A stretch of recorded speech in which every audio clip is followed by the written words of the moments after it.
Salut, moi c'est Lydia Filion et il me fait plaisir de vous partager mon expérience que j'ai eue cet été pendant mon stage professionnel en agronomie avec Groupe Pleine Terre. Groupe Pleine Terre est un groupe de plus de 47 agronomes travaillant dans le service conseil de tous ces domaines énumérés, avec leur bureau principal situé à Napierville. Ce qui les distingue est leur façon de joindre l'agronomie, l'ingénierie et l'environnement.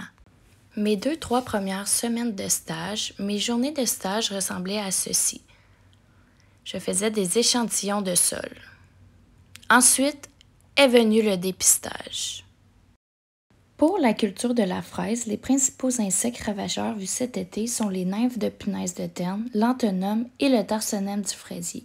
Côté maladie, celle qui prédominait était l'anthracnose et j'ai aussi vu beaucoup de carences en magnésium. Du côté de la framboise d'été, c'était les nymphes de cicadelle. La framboise d'automne a été plus touchée par la drosophile et les scarabées japonais. J'ai aussi vu beaucoup de pourridiers. Dans les tomates, le nerf de la guerre est le contrôle des maladies.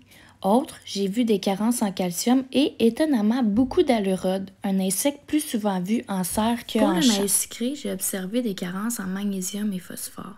Nous nous sommes aussi battus avec le contrôle des chenilles. Cet été, une forte présence de VGOH et de légionnaires d'automne était présent chez mon client.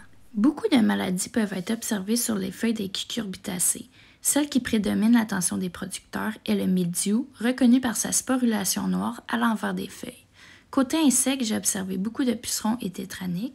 Puis, il y avait beaucoup de fusarium et de Phytophthora capsicii sur les fruits dus à la pluie. Dans les pommes de terre, la maladie la plus redoutable est le mildiou et, heureusement, nous ne nous en avons pas vu. Les larves de doryphores sont les insectes amoureux de cette culture. Voici un insecte prédateur de ceux-ci. Une autre de mes tâches était d'installer et de relever des pièges à insectes. Les pièges à drosophiles sont installés lorsque les framboises deviennent mûres. Dans le maïs sucré, 5 différentes phéromones sont utilisées tout au long du développement. Puis dans la pomme, nous avions des pièges à papillons, la fausse pomme collante pour attirer la mouche de la pomme, ainsi que des cartes collantes pour l'oplocum et la punaise terne. Mon été m'a permis de voir différentes régies et stratégies puisque j'avais plusieurs clients.